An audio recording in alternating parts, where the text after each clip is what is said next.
When I woke up this morning, I was feeling pretty dangerous. About the past and about the future.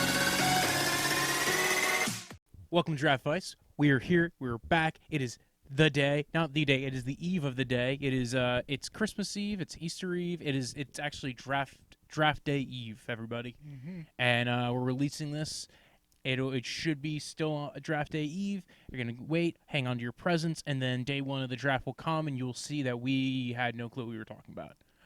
But 100% going to happen. Yep. yes, we're going to be hosting our live. By the way, if you're paying attention to this, if you're watching this, we're going to have a live stream draft coverage from Draftvice. We're going to have a whole bunch of stand-up comedians on the panel, so they're going to go ahead and give their takes on their favorite witty humor and also their favorite teams and least favorite teams. Go ahead and give some input on their picks. These guys all know football too. They're not just funny; they know football. You could take me for granted on that. If you listen to this, you watch this, you will like that way more. So tune in day one and day two, doing live streams, and we will both be hosting it. If you haven't realized it yet, this is my buddy Steve Familia. How's it going? He's been on the podcast before. He's co-hosted before. He'll be co-hosting tomorrow with me. And today, everybody, we're going ahead and discussing all the trade scenarios that could happen in tomorrow's draft, but we're also doing our own mock drafts. I know I haven't done a mock draft on here yet. It's such a shocking thing. But he's got to be dorky enough to have done a mock draft already. It's like, no, he didn't. Sorry, I just felt too dorky doing it. But we will do one today, and then probably won't do one ever again until next year comes along. It's kind of like gift giving. You only do it during Christmas and on St. Patrick's Day. All right. It's definitely the other holiday when you give gifts. Okay. So anyway, we're talking about trades, right? There's a couple of there's been a lot of talk about different players can get traded, a lot of trade ups, trade downs, some rumors, and also some big potential picks for this draft. And one of the major rumors is that Trent Williams will get dealt on this draft, right? Trent Williams, famous left tackle for the Washington Snyders. If you like the, and so you got Trent Williams. He's potentially holding out now. If you listen to the last episode I talked about why the CBA actually kind of nixed holdouts for a lot of players. But what's going to end up happening is you're going to get hold-ins. It's going to end up reacting negatively. You're going to get screwed anyway. The teams are going to get screwed worse from the hold-ins because if they show up, they're going to start throwing temper tantrums and taking poops on the coach's desk. It just will not go well. So look at that episode too. I go in a little bit more detail into the new CBA. So Trent Williams wants to get traded. He's like, I want to get traded. Yannick Ngakoue wants to get traded. We talked about him a little bit the other day. Those are two players who probably will get traded during the 3 days of the draft. I don't think they're going to get traded day one. Well, I think, like you were saying before, Trent Williams, he's either going to go before the first round or after the first round. Exactly. Someone fucks up and didn't get their guy. And I think I heard today that Redskins took away them seeking a trade, Williams and his agent. Yeah, so that way, the agents can, or they give them permission to seek the trade. Sometimes the agents can kind of mosey on in and be like, hey, Dorsey, I know you're not a GM anymore, but hey, you want to trade for my guy? I'm working at these contract details. And so apparently the contract details are out there if a trade gets done. They kind of know the highs and the lows of what Trent Williams wants in his trade. So, but now the agent... also where he wants to go. Yeah, and the agent now no longer is seeking the trade because also the team needs to be able to set the parameters for the trade and the draft, know what they have as collateral, and know how they want the deal to be done.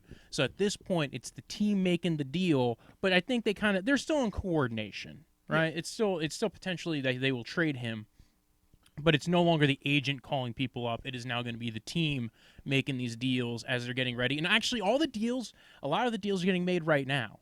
So what we're talking about is trades during the draft are also getting made right now. Of course. They have these like preset, like, hey, if this guy is here, we might call you and trade up. This is why you're hearing a lot of rumors today, right?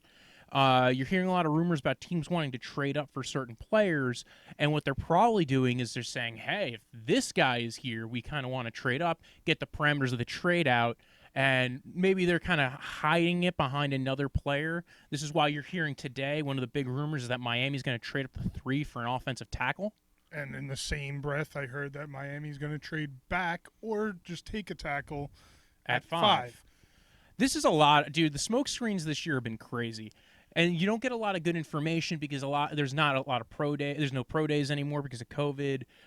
There's not a lot of like networking and meandering amongst scouts. So what's happening is that you're not at these pro days, and the scouts aren't going like, Steve, you work for the Giants, I work for the Jets.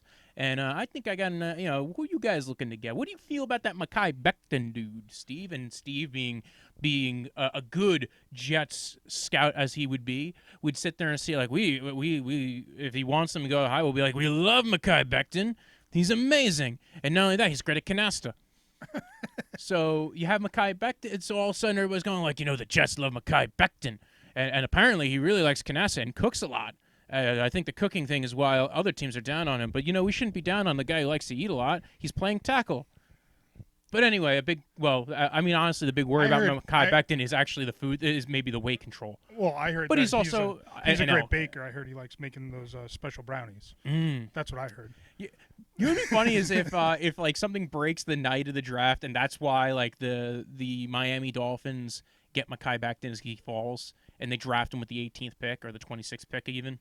Just like, Mekhi Becton had a drug test question. That's actually one of the big news that happened this week is we're starting to hear some of the information about drug tests that have been flagged. The major 2 that I've heard of were Mekhi Becton and Zach Bond.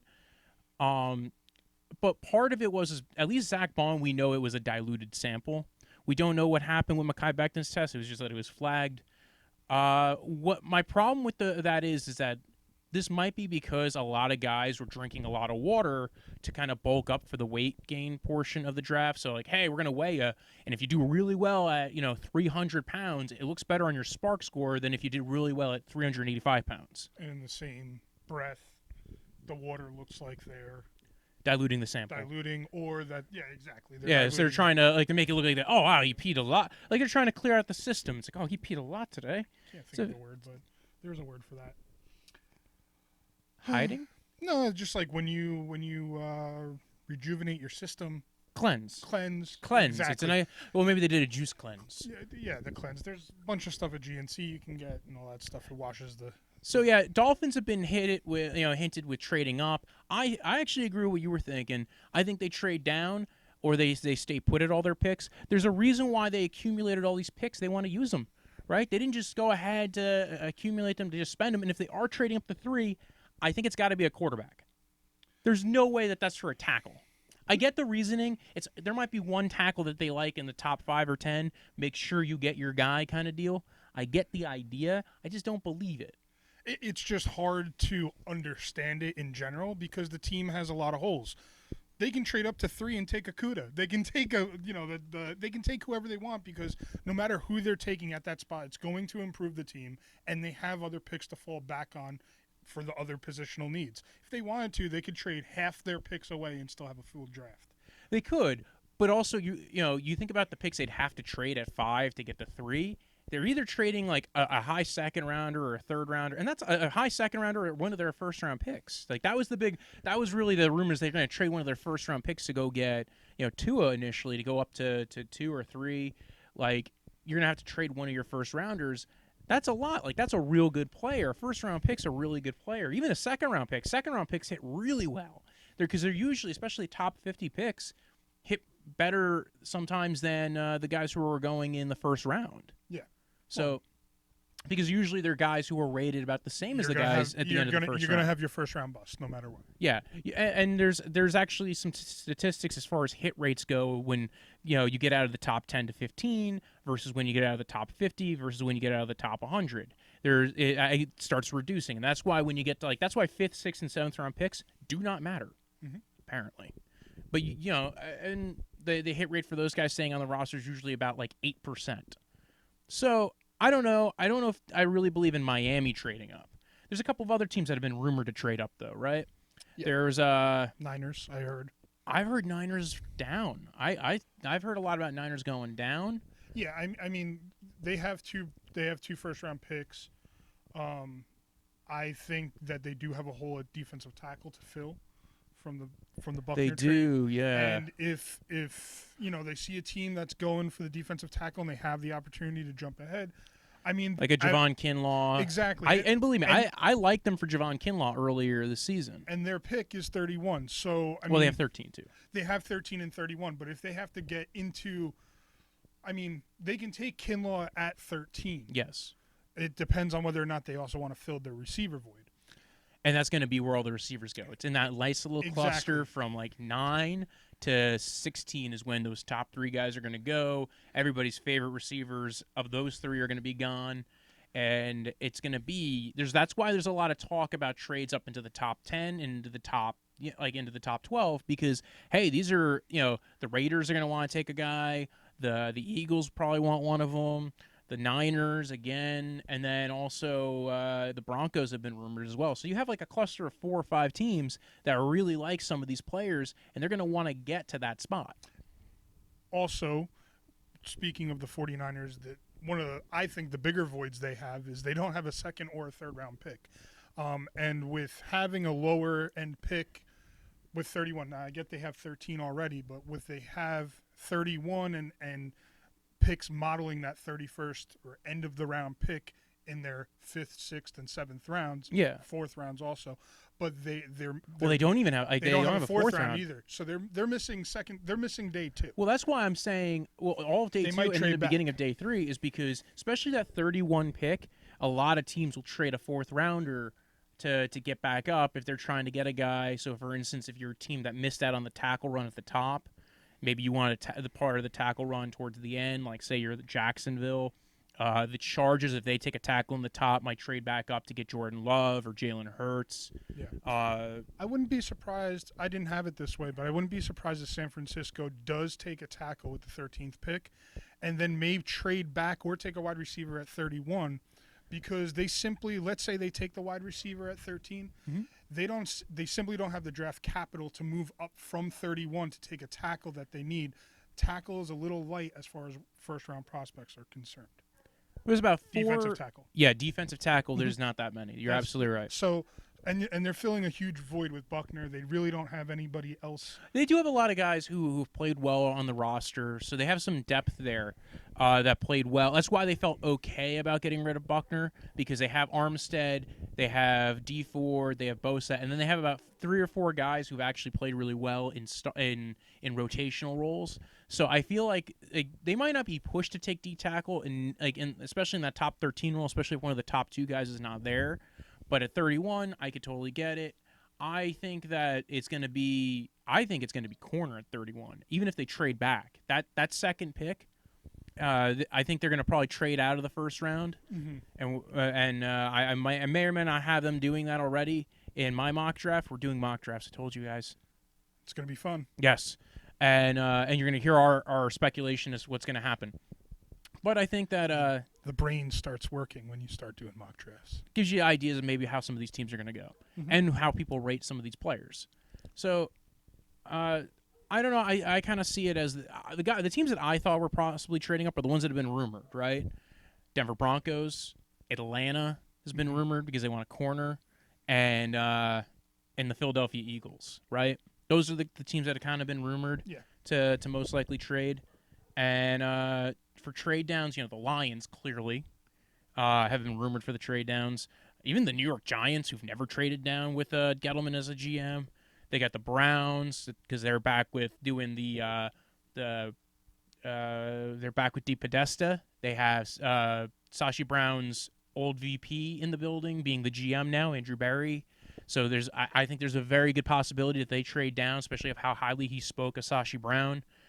Carolina, because they're in rebuild mode. If they're not taking a quarterback at the top, I could totally see them taking the shot to trade back, accumulate picks, and go for next year's quarterback, especially because they're trying to see what they have with Teddy Bridgewater on his deal, on his actually very good team-friendly deal. And then Arizona's in that perfect spot that if they don't like guys, or even if they do like guys, they could trade back a few picks. Like you were talking about before, if San Francisco was trading up for 13, I don't think they are because they don't really have the picks to spend from 13 to go up into the top 10. But potentially the Denver Broncos. Atlanta's been highly rumored to trade up. I think people are worrying about Like, what's their thought process here as far as, hey, listen, these two guys, the GM and the coach, might be on their last legs, right? Like they were on the hot seat already going into coming out of this year. Maybe they look at this as the one last hurrah. They trade 2 second-round picks, get up into number 8, and go ahead and draft C.J. Henderson to get him before he goes to the Jaguars. And by the way, with the Jaguars, dude, I feel like they can go anywhere. Jaguars and Chargers historically have been 2 of the hardest teams to peg, draft-wise. And that's why you'll see in the mock draft, you're exactly right. Wojo knows what I did. But, exactly correct. They have holes as well. They have less holes than the Dolphins, but they have, I feel like, bigger holes at bigger positions. Yeah. And a lot of question marks. They dealt Foles. Yes, they dealt Foles. They dealt A.J. Boye. They dealt Jalen Ramsey during the season. There's a lot to go into this. How about we get into it? Right before we get into this, I just want to say one of the things I wanted to talk about was I think a lot of picks this year are going to be for future picks. A lot of these trades are going to be for next year's picks because that was kind of the rumor going in is, a lot of teams are not going to want to pick because they haven't gotten to vet these guys. They haven't gotten to talk to them, do the medicals. I think it's going to be a lot of future picks. So now let's go ahead and do our mock drafts. Let's go ahead and announce our picks from the what we got from our mock drafts because I think a lot of the stuff we're talking about is going to come up in the mock draft anyway, right? We're going to talk about who's going number 1 overall, who's going to do it. Nobody knows. I feel like this is the most surefire number 1 overall pick since I started watching the draft. Yeah, I mean, I remember back in the draft where they used to sign the first-round pick. Now the NFL won't let you do that. Yeah. Because they want some suspense for people that only watch the draft or are not accumulated to the football year. But, I mean, I remember Houston signing Mario Williams the night before the draft. I was waiting to get into the draft that night. But, yeah, I mean, he might as well. I guarantee you has a flight. He's ready to go. He knows he's going. We've heard the interviews. It's not even like even the head coach is like, yeah, we're not trading out of that number 1 pick. And if somebody's offering us a haul, it's just telling us that we should stick with the number 1 overall pick. Whether or not you like Zach Taylor, I will tell you this. I like the guy who's going number 1. I like Joe Burrow. Joe Burrow's going number 1 overall. Joe Exotic, Tiger King, LSU Tigers to the Cincinnati Bengals. I mean, the only other thing I could see is like if the Bengals were playing us the whole time and they just liked another quarterback, like if they liked Herbert better than Burrow. It's hard to imagine, but they're going quarterback. They've used all their time Burrow to talk to this guy. They're going Burrow. So let's go 2. 2 is also pretty easy at this point. Mm-hmm. I think basically Ron Rivera's all but confirmed it. And number 2 is Chase Young. Everywhere you go, it's going to be Chase Young. We don't have to get into it. It's going to be Chase Young. Best pass rusher in this class. He's going to be a game-changing defensive lineman. We're just going to go – you have Chase Young, right? Yeah, you have Chase Young. Chase Young. Yeah, Chase Young's easy. Number 3 is where it starts to get a little murky, right? This is where the trades come up. This is now all of a sudden we're hearing rumors about Derek Brown. I don't buy that one. But everybody's rumoring it, man. It is a big part of the rumor mill this year that they're going to go Derek Brown at number 3. I don't buy. Number 3, by the way, is the Detroit Lions. In case you weren't in the know. So Detroit Lions number 3, big rumor mill for trading down. I'm sticking with what I've stuck with the whole offseason, Jeffrey Okudah. They trade away Darius Slay. Darius Slay said he'd even like to play with the guy. Like you had basically the guy walking out is endorsing the guy who you might be having come in to play opposite of him before you traded him. Guy who's basically replacing his job. He picked him. So you have Jeffrey Okudah as well. I have Jeff Okudah, and it's simply for the reason that is like we've had him there at number 3 from our many mock drafts, not televised before. But the other thing is just to get at the end of the day, I don't know if they're going to complicate themselves when they have such a sure pick with trades, moving back, getting something that they don't want. They have too much to lose at this pick. And I don't think anybody wants to pay. I don't think exactly. I don't think Miami really wants to trade up to 3. And if they are going to trade up to 3, they want it to not be very pricey. Oh, we'll give you 1 second rounder to go up to 3. Is that really and honestly, I think not for nothing. If the Lions traded to 5 to trade with Miami and they were really going for, whether they weren't going for a quarterback, maybe they were going for an offensive tackle, which the rumors were. No matter what, I think it behooves them to trade back because who are you really losing out on? Are you really losing out on Okudah? I like the idea of trading down. I just don't think they have any buyers for trading down. I mean, the only thing I could see is if some team wanted a quarterback and is moving a long ways to get that quarterback. Like maybe the Carolina Panthers. Or perhaps even farther like the New England Patriots. I don't see that happening. That's going to cost a haul. It's That going would to never cost a happen. haul, but that's what I'm saying is with that trade that cost the Patriots a haul makes it worth it for the Lions to move back and be unsure about what they're going to get in the draft. You're trading with Miami. Granted, yeah, they're going to give you a second-round pick, and you're still going to have the 5th pick in the draft. And you're most likely getting your guy. You're not gaining it as much exactly. Like, it's hard to make that decision. But like I said, second-round pick, very valuable. Especially top 50 second-round pick is almost as valuable as the end of the first-round pick. This is why a lot of teams at the end of the first round trade back for an extra fourth-rounder because it gives them it gives you more shots at the apple, and you're really not losing anything from trading back. So, with that being said, we both say Jeffrey Okudah. Number 4 is where we start to differentiate. This has got to be the hardest pick. I think this is really where it gets hard. Well, of course, but is it hard because of the Giants who they have in charge? Yes, Dave Gettleman. And it's hard to predict him. A couple weeks ago, I was all sold on them making the giant move and going with someone that we didn't see going. I said they were going wide receiver. They still have somewhat of a void at wide receiver that they could definitely put in a guy like OBJ. Not the best in the NFL, but your top wide receiver guy. I had them taking Jerry Jeudy at 4 overall. I think it's too deep of a class. But I just see the Giants doing that, and it's not like they have another pick in the first round. No, but they do have a second-round pick, and They it's have a a very second-round deep pick. receiver class. Correct. That being said, I do have them taking who I think is the best player overall in the draft, and that's Isaiah Simmons, outside linebacker, out of Clemson. I like that. I had Isaiah Simmons there for the longest time. Now everybody's saying they're going tackle, right? And if it's one thing Dave Gettleman can't do, it's keep his mouth shut. But that's the thing. A lot of the rumor mills that we heard up to this point in the previous years, I was saying before about, like, you usually hear this shit at pro days, right? Mm-hmm. There was no pro day. There's been no pro days. There's been like 2 pro days the entire time because they all got canceled after Corona. YouTube pro days. Yeah, that's been so much better. So they're not really sitting there chatting with other scouts and other GMs. So now all of a sudden it's been rumored tackle, right? I like Isaiah Simmons for this. They could still there was rumors previous up to this point where Dave Gettleman was like, it's a deep drafted tackle, and people were thinking maybe they trade back into the first round like he did last year and take like one of the later tackles, maybe like Isaiah Wilson, right? That was a big rumor. Mm-hmm. Isaiah Wilson fits kind of what he likes. I don't know if he fits what Joe Judge likes. Big question here. Who has more control, Joe Judge or Dave Gettleman? Right? It's true, and it's a hard question to answer. Now, don't get me wrong. I think Joe Judge would love Isaiah Simmons. I think he's one of the few guys that would probably get some real effort, be able to really utilize somebody like Isaiah Simmons. Like, he comes from New England. He's bringing in guys who have a Patriots tree background. They would probably get a lot of utilization out of Isaiah Simmons. I don't have them taking Isaiah Simmons. I have them going Jedrick Wills. And I think it's going to be one of the tackles. I think it's either Jedrick Wills or Andrew Thomas. That's it. I don't think it's Tristan Wirfs, even though he's super athletic. Or Mekhi Becton. I think it's very possible to take up Mekhi Becton. But there's your other giant move is taking Mekhi Becton at tackle. Just when I feel like the overall consensus is that he's overrated, I can see the Giants having the first pick at a position and taking the guy who's overrated. Yes, and honestly, so I don't do my whole thing on Las Vegas numbers, but the numbers for Mekhi Becton going in the top 10 are very low. Mm-hmm. He's the over/under has him going. I don't have it in front of me, but it was outside of the top 10, maybe outside of the top 12.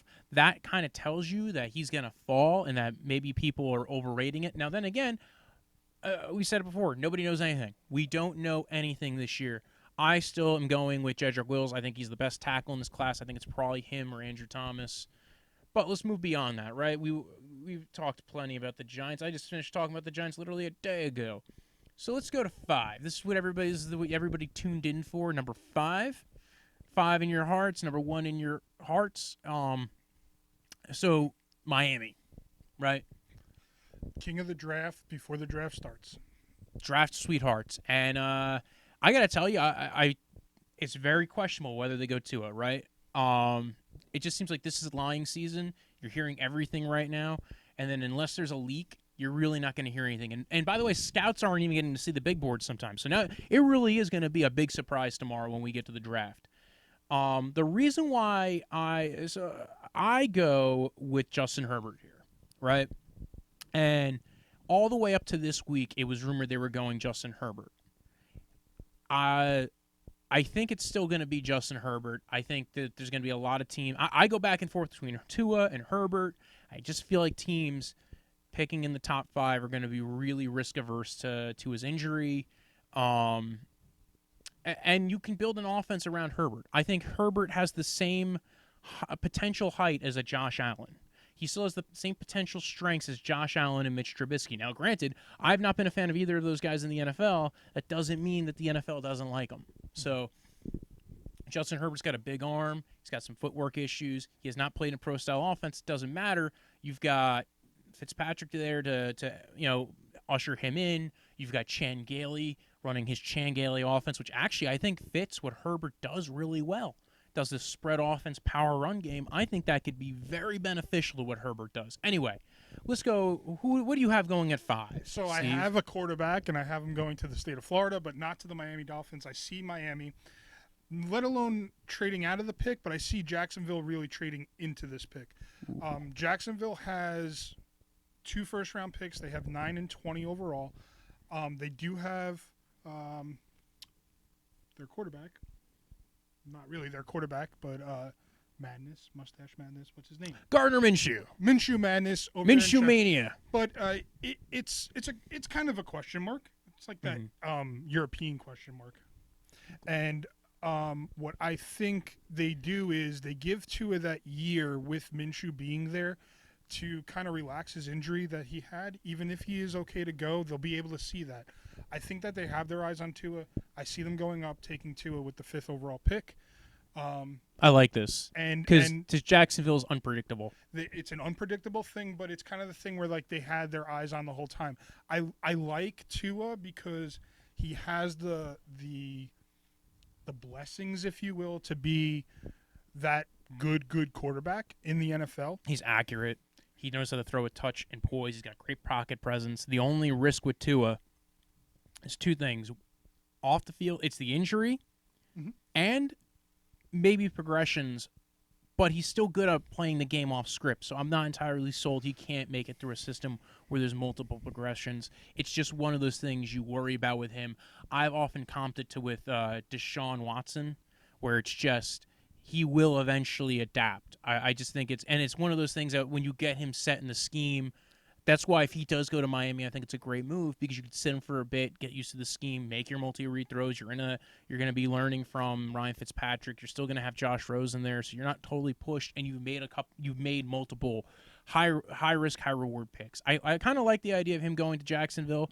I think again, Jacksonville always hard to peg. That's not who I have at 5 clearly, but dude. So let's go to 6, right? 6, this is where I have Tua come off the board. Los Angeles, like I said, 2 teams, always hard to peg every draft. Tua going to L.A. is my pick here. And because the L.A. Chargers are always hard to gauge, but they always seem to take the best player available on the draft board. 2 guys I pegged for them, and I went back and forth on it. Andrew Thomas from Georgia, left tackle, and Tua Tagovailoa. I think they go Tua. I think they go, you know what, we got Tyrod Taylor, right? He's healthy for right now. If we feel comfortable with Tyrod, we can make a run for a long time. Also, Tua gets to become healthy, and we could build up around him. We don't have to worry about starting him next year, right? You could even make a run at Cam Newton if you could find him on a cheap deal, or Jameis Winston or somebody else. You can build that team and not have to worry about starting Tua, and you found your replacement for Phillip Rivers. I do believe that the Chargers are taking a quarterback in this draft. I know the sound of the hype was that they are high on Tyrod Taylor. I do believe that. So are the Browns. Yeah, so were the Browns at one point. And then took Baker Mayfield. And it's not just what the coach likes. It's what the GM sees for the future. Telesco, great job security. He's been there for a long time. I like his drafts. He's gonna feel weird either way because again, you're taking a guy with injury risk, but constantly seeing them, whether it's a few years ago where they took Derwin James when he fell to 17, or when they were drafting Joey Bosa. They took the best guys in the draft, bar none, and the guys who were best available. They just seem to go by best player available. But fortunately, best player available is here. At positional needs. Positional need. No, not even positional need. That's kind of the weird thing. They've skipped over tackle who have been much lower.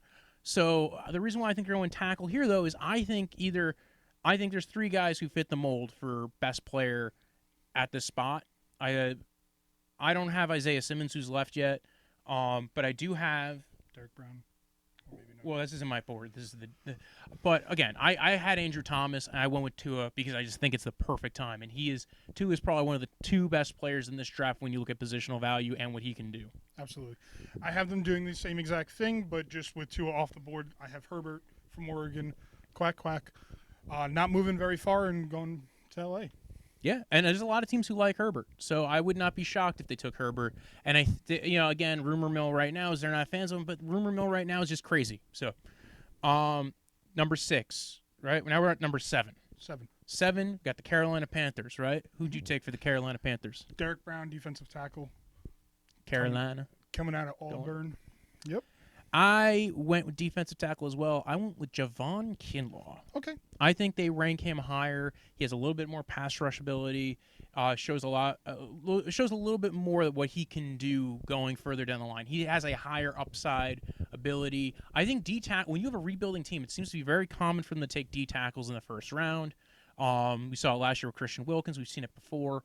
I think it's because you think he's not going to be the guy year one, right? He's not going to be perfect year one, but you're going to get development out of him, and there usually is a year 2 development leap for D tackles. Absolutely.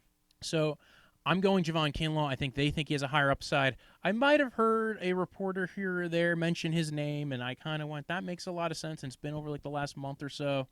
I think Javon Kinlaw at number 7, everybody.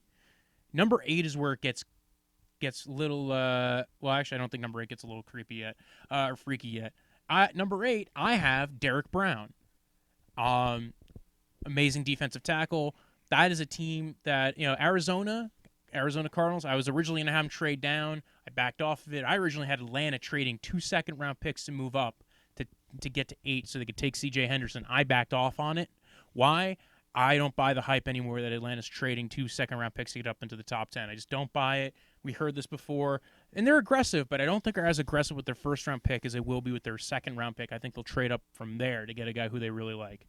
So for me, I went Derek Brown, best defensive lineman on the board. If you look at their interior, their D-line, it is crap. They've got a lot, they have a lot of interesting pieces at O-line, and they just seem to make it better with the O-line. So I don't know. This is where I went. Where'd you go, Steve? So I took Jerry Jeudy with Arizona's first-round pick. Refined route runner out of Alabama. Correct. I've seen. I heard Kyler Murray was begging him to take CeeDee Lamb. Imagine having DeAndre Hopkins, CeeDee Lamb, and Larry Fitzgerald. Well, just put Jerry Jeudy in the mix. There you go. I mean, either one of them. I mean, you can say that maybe Arizona goes tackle here. That was my decision, or my hard decision to make. Do they want to protect their second-year quarterback in Kyler Murray? Give him a little bit more time to let Hopkins get down the field. Let's just give him another option. Exactly. Just spread it out. Make them have to fight you. Yeah. And you still have Christian Kirk as well. And Andy Isabella. They get so many receivers. They're not going to be able to keep all those guys on the roster. Yeah. So, I see Jeudy, instead of overloading your wide receiver position. I just see Fitzgerald isn't Fitzgerald anymore. He's good. He's not. Probably on his last legs. He's probably on his last leg. And I just see that as let's replace him beforehand, and we'll take our top. Really, number 1 pick, or 4 number 1 pick wide receivers at this point, and I guarantee you don't have 4 number 1 cornerbacks to cover them. Exactly. I like that. I think it's I like the idea. It might be the thing I do if I was running the Arizona, especially with their kind of spread offense, running 4 receivers. It's just not what I did. So let's move down to Jacksonville for me. Miami for me, because they moved back. We're at the 9th pick for Jacksonville. I went C.J. Henderson. I don't think it's actually going to be C.J. Henderson because, like I said before, Jacksonville is one of the hardest teams to pick for, and you will think they're going one way and they go another. But I think C.J. Henderson, a lot of people said C.J. Henderson's the second best corner in this draft. I can understand why. If you have a specific scheme you run, I think he's perfect for, if you really want a true lockdown, shutdown corner, he replaces what you lost in Jalen Ramsey and A.J. Boye. And I think they've got to build up that secondary. I think they either go corner or receiver. There's 2 teams I think that do that in this draft that have 2 first-round picks, and they're one of them. And they go corner here for me. Mm-hmm. So I have Miami at number 9. They're not taking their quarterback yet. Remember, the 3 big QBs are off the board. They have some time. They definitely have the picks. So I have them going to protect that quarterback before they know who that is. First, I have them going Tristan Wirfs. I do like him a lot. I do like an agile tackle. Athletic, played right and left tackle, played for Iowa, so he's coming from a good scheme. And it's very pro-level scheme. Exactly. For teaches their guys the right technique for pro-level pass sets. You get a lot of good tight ends and offensive linemen coming out of Iowa. I like the pick. I like Tristan Wirfs. I don't have him going here. I don't have him going next. I just feel like if Miami's going to get hated by their fan base for making the trade out of 5, they can't get hated for taking Wirfs at 9. Exactly. No, it's a safe pick. It's a good pick. I like it. For me, 10, where my team is at, the Browns, and I think the Browns trade out. Depending on how they feel about the tackle situation. If there's one good tackle left and they're at 10 and they don't have a good deal on the table, I think they stay. They take that good tackle if there's one of the ones that they like that's there. But, I think there's going to either be a drop for some of these tackles. Like, we're all thinking, like, oh, these guys are all going to go in the top 10. Boom, yeah. It's either going to be they all go in the top 10, they all get clustered together, or you're going to have a situation where they all drop because teams that we have pegged for potentially needing them go, you know what, it's still a deep class, and we can get something better. We have a bigger need here, right? That's why, like, at one point, I had a mock draft that did not have a single tackle go in the top 10 because all these teams have a potential alternative choice where they can go. So here, I think they trade down. They trade down with the Denver Broncos, everybody. 2 third-round picks, a third-round pick this year, a third-round pick next year, and the Denver Broncos take Henry Ruggs. Okay. They get their wide receiver that they desperately need. Yes, to go ahead and pair up with Cortland Sutton and give Drew Lock somebody to throw to. Mm-hmm. I have the Browns picking here. I have them taking the tackle. I clustered my offensive linemen to some degree. Worrying about the run on tackle, I totally get it. I probably would have went a similar way as well. Yeah. So Andrew Thomas, good addition. You can put him maybe at either side. I think he's if he's not the best tackle in this class, he's definitely the best left tackle in the class who's played pure left tackle, and that's what the Browns need. They need a left tackle. They picked up Conklin, who's primarily played right tackle in the NFL. You kind of want to keep guys where they've been very good. I think he's the best left tackle in this class, Andrew Thomas, and he fits what they need to do. I agree with the pick entirely. This is actually, if I was not trading out, if there wasn't a good deal on the table, I probably would have done what you did. And the Andrew Thomas, like the 2 first names, just fits like Cleveland Brown lineman. I don't know why. Oh yeah, because they also had a Joe Thomas as well. Yeah, it's his cousin. So there you go. Well, I definitely don't think so. I don't think so either. But yeah, Georgia Bulldog, Andrew Thomas, and going back to back with the offensive lineman for you, aren't you? Yep. Jets. You can say what you will about them taking a wide receiver. I feel like the only class deeper than tackle in this draft is wide receiver. Yes. And they need a tackle. They do. Horribly. And they get one of the guys who I think is probably the best tackle in this class in your Correct. draft. You had him going early. I've seen a lot of stuff with him actually falling off now. Yes. So I think it's kind of that thing that they've actually wound up doing the last 3 years is wind up, as far as Jamal Adams and the defensive end that they just got. Quinn Williams. They wind up one of the best guys in his category falling back a little bit. Yeah, probably one of the best guys in his class for the offensive lineman. Probably, I know a lot of people have him as the top offensive tackle. I watched his games. Dude, he's fun. Go check out that offensive tackle episode. I talked about him a ton. I talked about Thomas a ton. And I talk about a lot of other guys who don't go in the first round a ton. And that's really when you want to check in on it. He's a great tackle. A great run blocker, very good in pass protection. And that's what the Jets need. Mauler. That's my big thing with Mauler the Jets. and a baller. Is that you can grab a wide receiver here and give Darnold another weapon. I mean, we're really not giving him another weapon because we lost Robbie Anderson. He's not going to have that weapon. Listen, he has Le'Veon Bell to throw to and to hand the ball off. Switch Chuma Edoga to the left side, have him and compete, and you get Jedrick Wills to play on your right side. I totally agree. Darnold with it. has time now. For me, I went with Andrew Thomas. I went with the guy who you went for the Browns. And I just said, you know what? I think Darnold needs a left tackle. There's a left tackle on the field right now. Put Fant and Adoga to fight it out at right tackle, and then see where it goes. So I basically just flipped it for you. And I'd be fine with Andrew Thomas as well. Exactly. My, I think my those... number two, my 1 and 2 tackles, even though I didn't have him picking that way in my mock draft, just because I don't think the team see him that way. I just think teams see the other guys better. Totally fine. 12, the Raiders. And we both have them going receiver. Receiver, but Different receivers. different receivers. I go Jerry Jeudy, you go CeeDee Lamb. Yeah, and that's just the best receiver available on each of our drafts. I could have totally seen them going CeeDee Lamb as well, but there's something in my head that tells me Mike Mayock, right? This guy who makes a big deal out of schools, prospects, and where they're coming from, school scouting, if you will. I think he's going to look at the name on the helmet and go, Alabama, bunch of good receivers come out of Alabama. What he does really well basically replaces what we lost in Amari Cooper. I think we're going to go with the guy who basically is, a version of Amari Cooper or Calvin Ridley. Basically, two really good receivers who come out of Alabama, have great route running skills, and have been pegged. You've already had Jerry Jeudy go off the board at this point, so you go CeeDee Lamb. Totally understand that too. At 14, right? Yep. No, we're at 13 now, right? 13. You have it was San Francisco. We both have San Francisco. I go with CeeDee Lamb to San Francisco. This is a guy they do not have.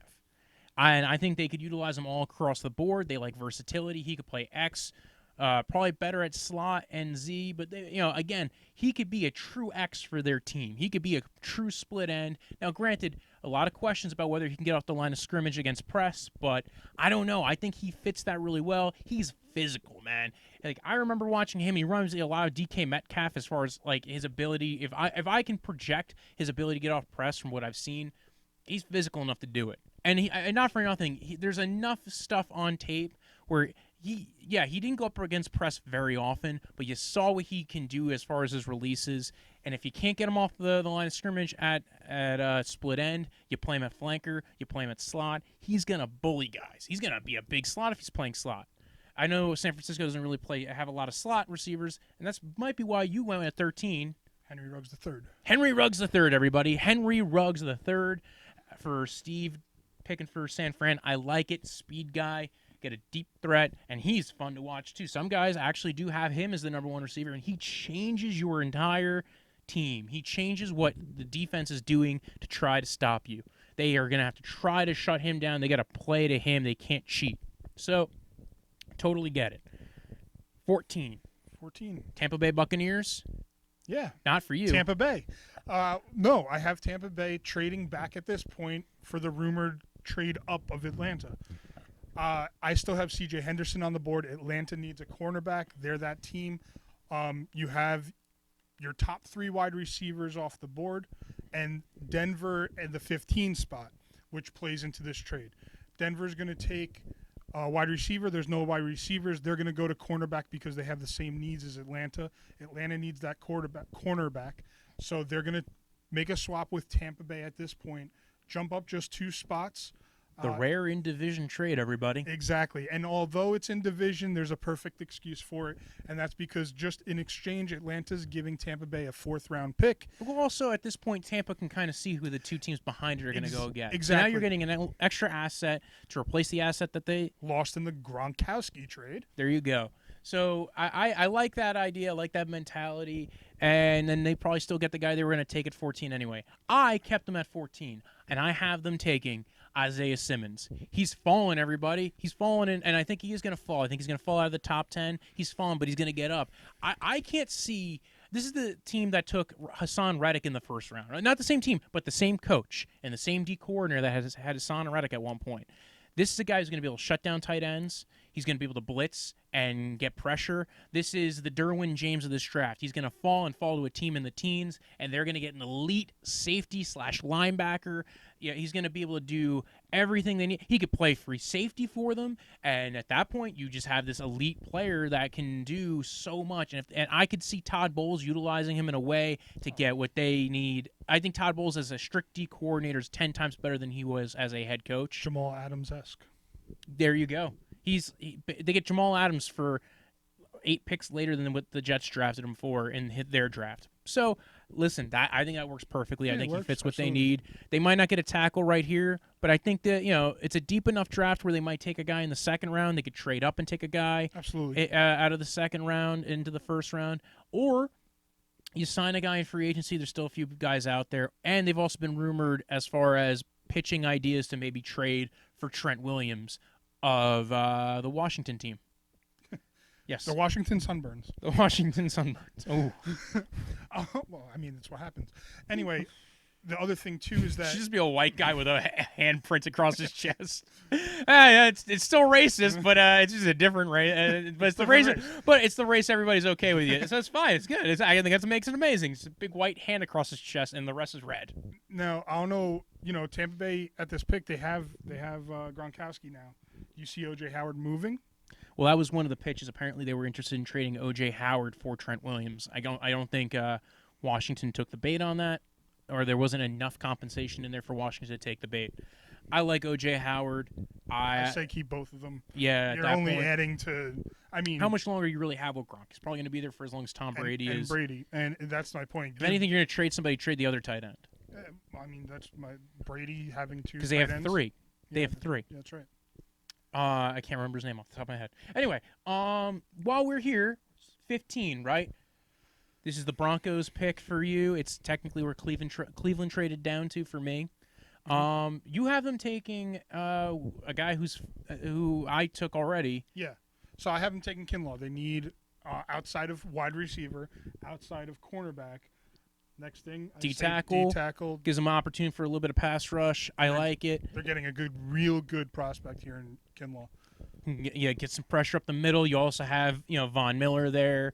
You have Add to Chubb it. coming back off of his ACL injury. That's elite right there. That is a crazy Chubb, Von defensive Miller, line. and put And Kinlaw again, in there. that's actually a team that does not value corner very much. That's his scheme. He values zone corners a lot more. They tend to go later in the draft. That's why, actually, I don't hate this pick. I think that's a perfect pick.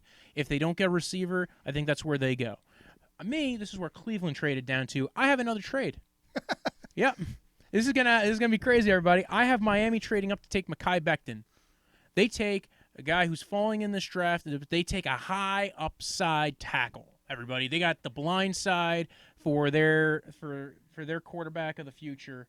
Whoever that may be, because I mean, for you have them taking For Herbert. Herbert.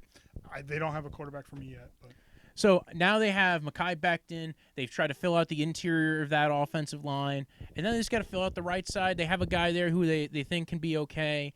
They're trying to build up this offensive line. You can't just draft a guy and expect him to be good. You need offensive linemen. So here you get a guy with high upside. People love him. He's got great bend. He might not play in a lot of true pass sets, but his form is pretty good. But you didn't really get to see him play up against true there was a lot of screen. Louisville played a lot of screens.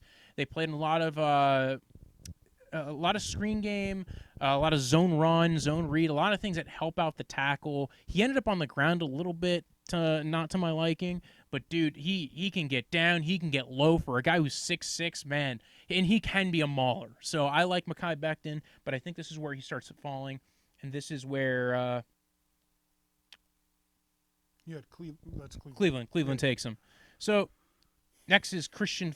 You have Cleveland trading to Miami and Cleveland Miami trading. taking- Sorry about that. Yes, that's where that's who Miami takes. Cleveland's playing the Price is Right in your draft. They're accumulating picks. Well, actually, you want to know what they got for that pick was Cleveland gets a third-round pick. Everybody, they get the third-round pick at the top of the third round because they want to move up. They want. And they're moving back to Miami's next pick. Is that what you have? Yes, 18. 18? No, 21. 22. 21? 22. 21. 21, everybody. Blackjack, if you will. So they move back. No, they traded 22 because the Eagles are going to trade up too. Okay. So there's more trades, everybody. It is. It's a crazy trade draft. We talked about 50, so it's 16 now, right? You have Tampa Bay on the board, Yep. and I have Atlanta on the board still. I think it's all smoke and mirrors, everybody. I think Atlanta takes the guy who they want at 16. It's Christian Fulton. LSU corner. I think he's probably the third. Actually, in some rooms, he's probably the second best corner in this draft. They don't need to trade up and get a corner. They get their corner at pick 16. Completely understandable. I had them trading up for the cornerback just because I had Fulton a little bit lower. Don't know really why. I love LSU defensive backs. That's the only really way to go when you go defensive backs. But I have, at this pick, I have Tampa Bay now on the clock. Tampa Bay has a quarterback by the name of Tom Brady. They have some good wide receivers. They have tight end. The only thing that they need is time. So I have Mekhi Becton as the newest pass protector for Tom Brady. Nice. Giving that guy a reason to be there in Tampa Bay, knowing that he's going to have some time. He's a little bit slower than he used to be. He needs a little bit more time that he always got in New England. Tampa Bay. Well, they need a right tackle. Donovan Smith is not currently signed. He's really, really old.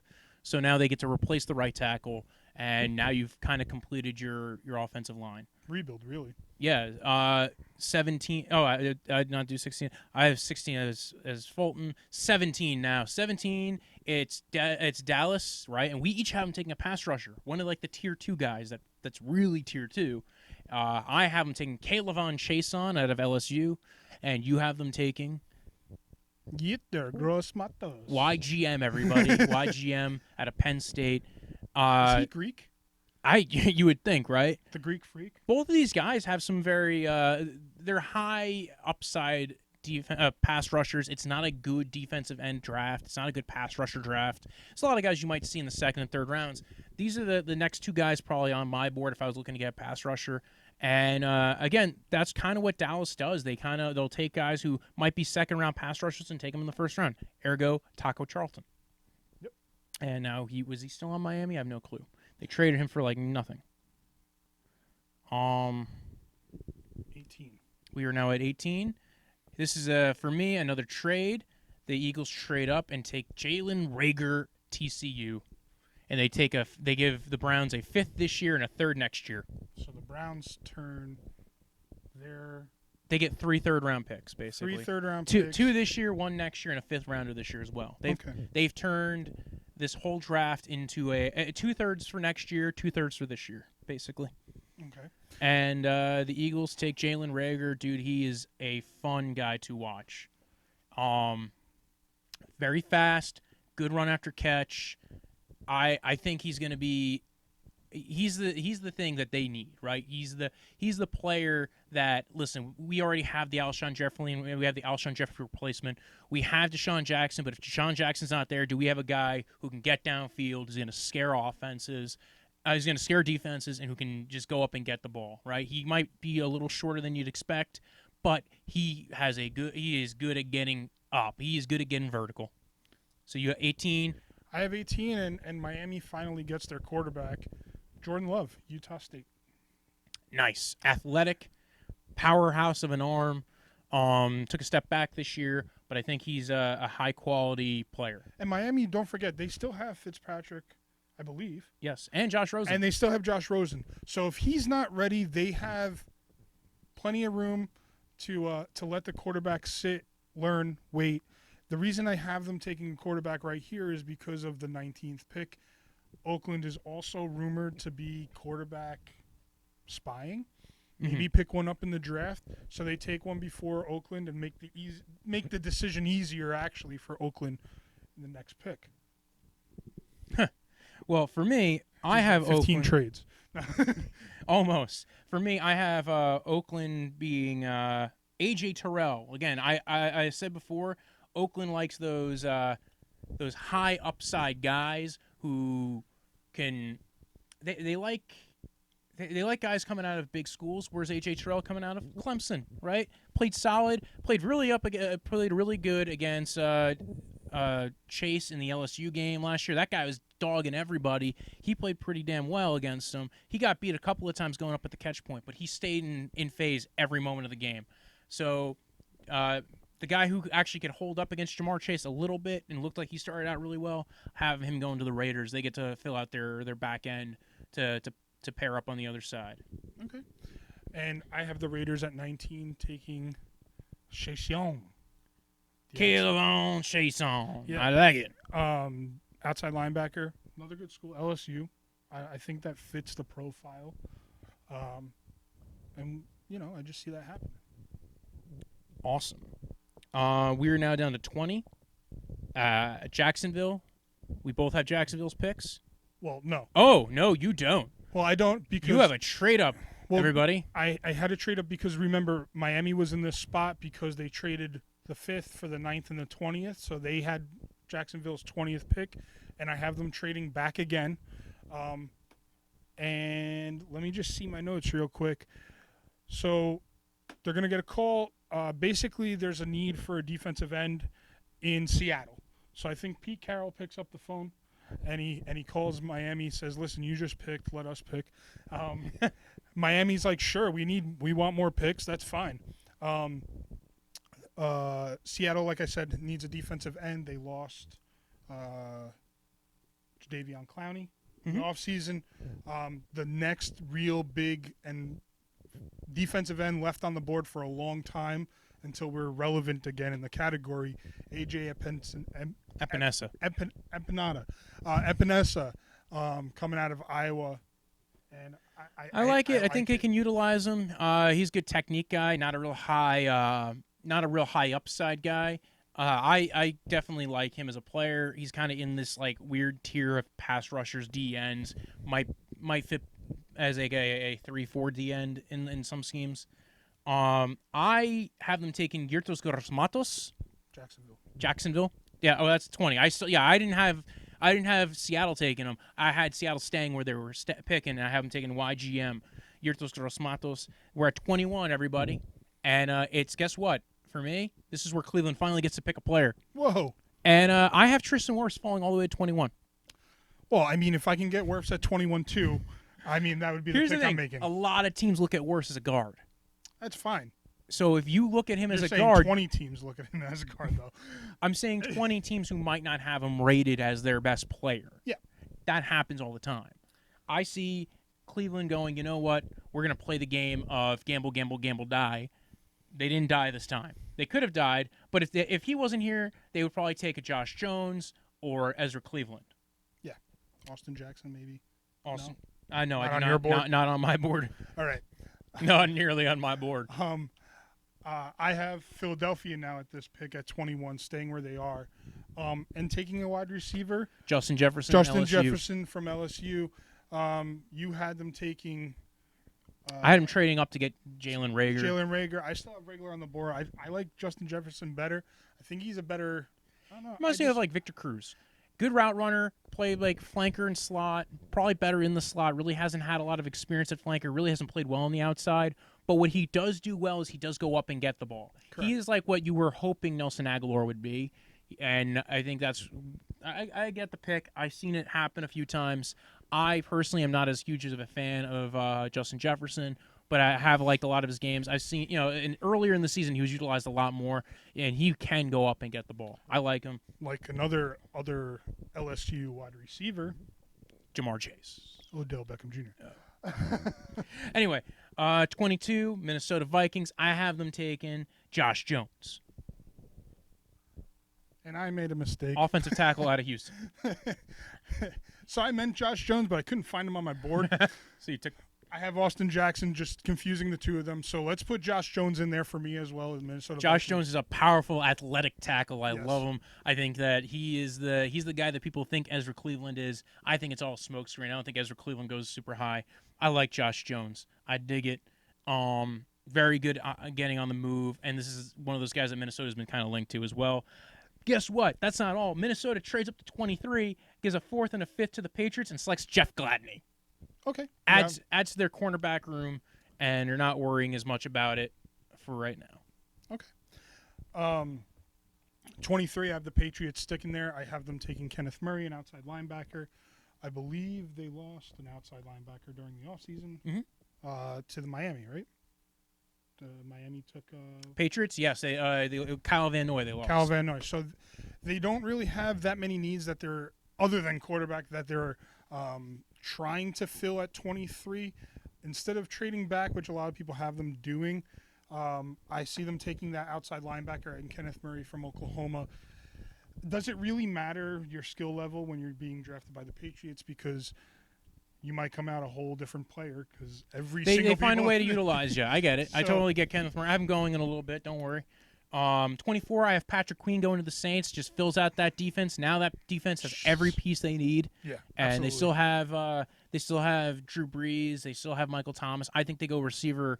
They'll trade up from the third round to the second round to get a receiver. They'll trade a future pick for that. But for right now, they're sticking with building up the defense and building up around Drew Brees. I have them taking Patrick Queen. And who do you have, 24? I got Trayvon Diggs out of Slot Alabama. corner could go on. Oh, no, he's not. Trayvon Diggs, corner out of Alabama. Yeah, I think it's a sure pick. Alabama, cornerback. It's where they need help is on the defensive side. They have plenty of offensive attack weapons. I dig it. We dig 25. This is where the Ravens trade up. A fourth-round pick to the Patriots to get Kenneth Murray. Okay. So there you go. Yes, they're looking for a replacement for C.J. Mosley, a guy who could be utilized in their blitzing defense. They still have Judah on there, but I think he gets to become the replacement that they've needed. Minnesota, they got rid of someone. They got rid of Diggs. They got rid of Diggs. Not Trayvon Diggs. His cousin Stephon Diggs. Baylor receiver. So I got them taking Denzel Mims, wide receiver out of Baylor. Fill the void. They don't need a slot wide receiver. Mims is not a slot wide receiver. They got Thielen for that. Mims and Thielen, I like that idea. Mims is going soon on my draft too. Yeah. 26, we got Caesar. It's the Dolphins again. We both have them taking Cesar Ruiz. We were separated. Well, we both had Josh Jones. I just did not put Josh Jones there. And we had Cesar Ruiz. It's crazy when you match up with someone late picks. Yep. But 27, right? Yeah. I have a trade up. Green Bay Packers send a fourth and a future fifth to get Denzel Mims, and they send that to the Seattle Seahawks. Well, yeah. So I have Miami from the trade back with Seattle at 27, and they pick up a safety, Xavier McKinney, Alabama. He's going to go soon for me. In fact, he goes in the next pick. Xavier McKinney goes to the Patriots, becomes the heir apparent to McCourty. And they find ways of utilizing those guys perfectly. Where are we at? We're at 29. I have 28. 28? Yep. Oh, that was Patriots. Yeah, for me, that was 28 was the Patriots. 28 for you is Patrick Queen, Baltimore Ravens. That is dangerous. Same idea, just different players. I get it. Got it. We're good. 29, Titans, right? You got the Titans.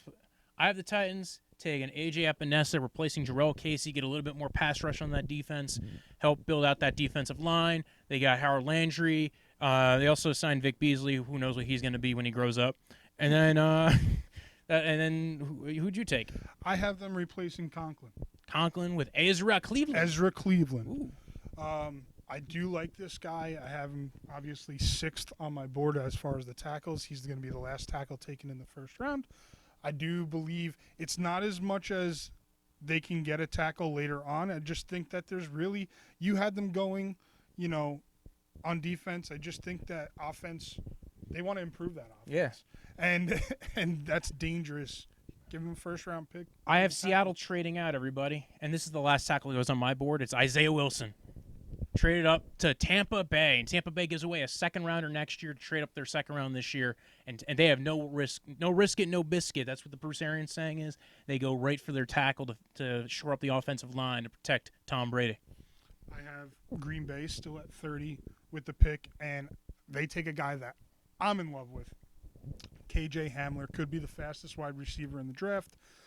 Out of Penn State, Green Bay obviously fast guy, wide receiver, run him out of the slot, get some real separation. I dig it. Good speed guy.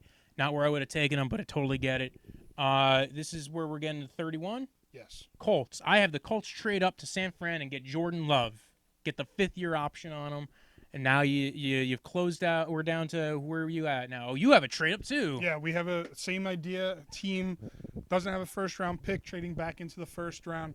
Buffalo. I have Buffalo coming in. Christian Fulton's I like it. Huge cornerback that's still on my board, still on their board. The biggest thing right here, what we're LSU saying, back end. That's what it is. Straight white. And the idea is San Francisco doesn't have a second. They don't have a third. They don't have a fourth. So they trade back. They get a second, a third, a fourth next year, as well as a 6th this year. Perfect. And that's a lot for the 31st pick. Yep. So Christian Fulton, quarterback out Last of LSU. pick, Kansas City Chiefs, Super Bowl champions. I have them taking Laviska Shenault. Okay. receiver. They have to replace Sammy Watkins next year. They got to replace Demarcus Robinson.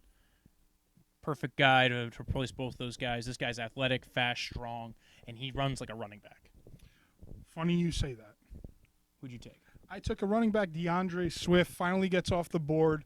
You have a running back-less first round. So I would not be shocked if it ends up that way. And like I said, it came down to the last pick for me. But I just see them taking DeAndre Swift.